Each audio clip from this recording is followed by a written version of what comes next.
I'm so excited to share you guys what I have done. So this one will be the bed, or what do you call that, bed sheet of my kitty cat. So, welcome back to my channel. So it'll be on top of her body like this. So I hope you like it. I used, okay, this 10 mm hook size, or any bulky yarn will do.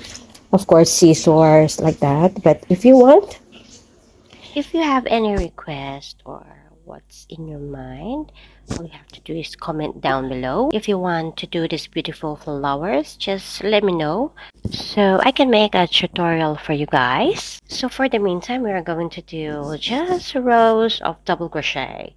So this is easy for beginners. Yeah, let's go. And now we're going to do a slip knot. Wrap the yarn around your pinky finger and into your index finger. Then after that, just leave a tail, and then, okay, and then twist the middle part and insert your hook. Then after that, pull up a yarn. See, that's my new kitten. Ang kulit, diba? One. And you can make as many chains as you want. As a beginner, you can practice first. So this is for a beginner tutorial. So this is what I have done to make a foundation chain. See? Susungkitin mo lang ang tala ng kalangitan. Ganon. And then after that, if you are contented in doing the chains, later on I am going to teach you how to make a double crochet. Just keep on practicing. Practice makes perfect. Ganon. So, I love my new kitty cat. Welcome, Snow. She's so cute. I like her so much. That's why I'm making this a cute bed sheet for her. Yay! So, like that. Let me just keep on making chains and chains and chains and chains. Like that.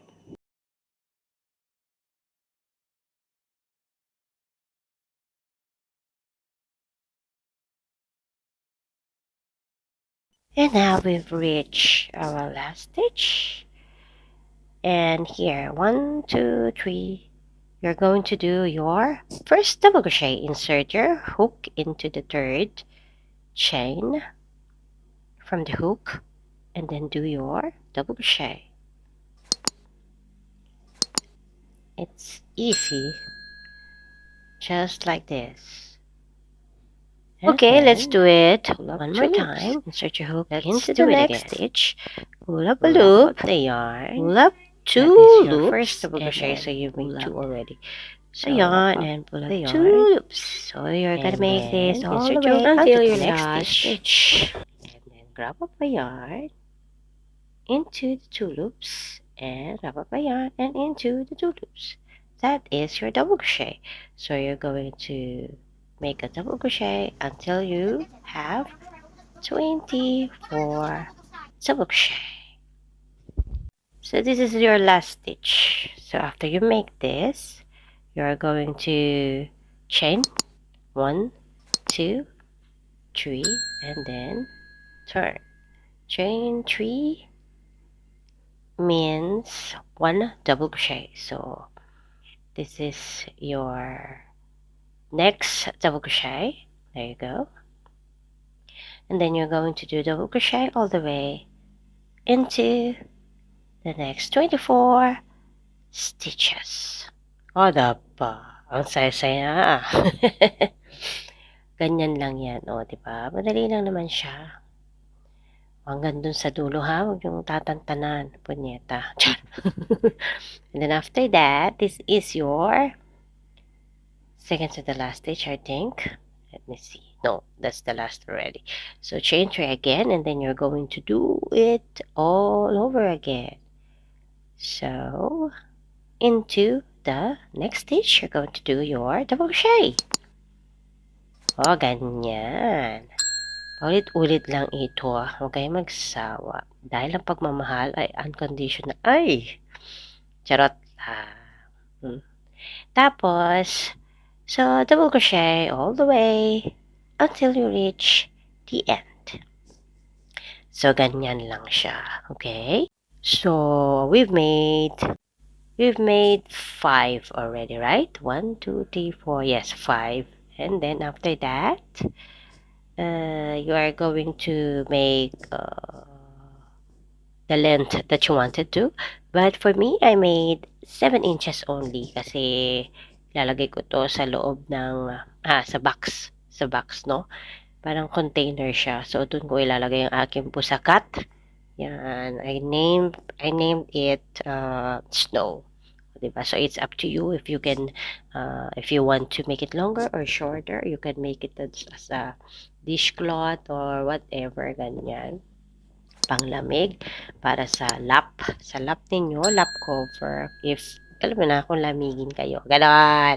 So, ganyan lang. So, eto, na finish line na tayo. So, I've made 7 inches only. Ayan, tapos ang width niya ay 12 inches only. Pero bahala na kayo kung gusto nyo habaan o liitan. It's all up to you. It's all in your beautiful and magical hands. Create, be creative. O, diba? Ganyan lang yan. And then after that, you are going to cut the yarn, of course. Fasten off and cut the yarn with a beautiful scissor. Char. Ganyan, madali ang buhay ito Tapos weave in nyo lang, okay? Wag na nyo kakalimutan i-weave in so it is safe. Hide all the yarn ends like this, okay? But it's all up to you kung anong trip nyo, paano nyo siya, But it's all up to you guys kung paano, how to make it beautiful in your eyes, how to keep all the yarn ends. So just like that, okay?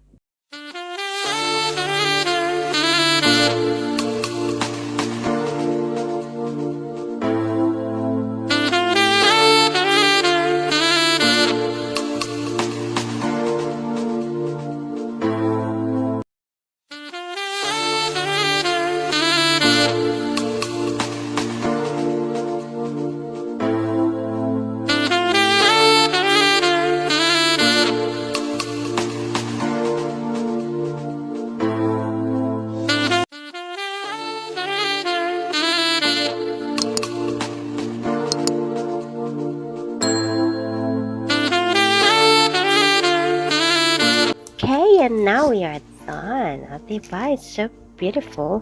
And this is the container that I've used. Ayan, kahit na anong container, gawin nyo na.